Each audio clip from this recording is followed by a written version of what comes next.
Welcome to Boreal News. Heavy rain wreak havoc in Dima Hasao.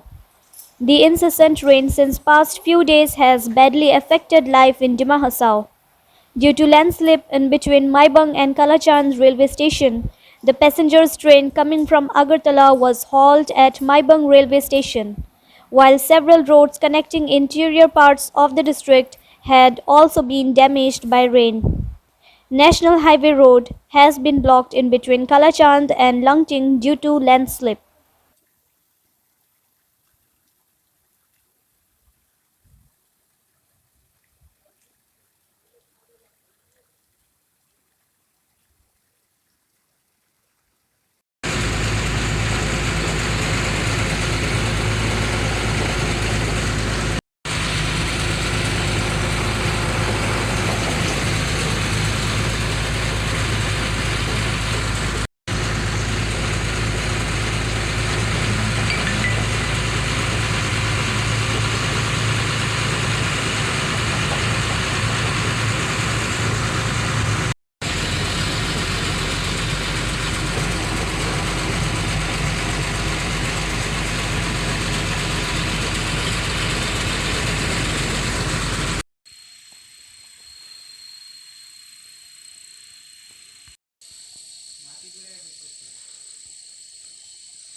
Power line has also been snapped off due to heavy storms.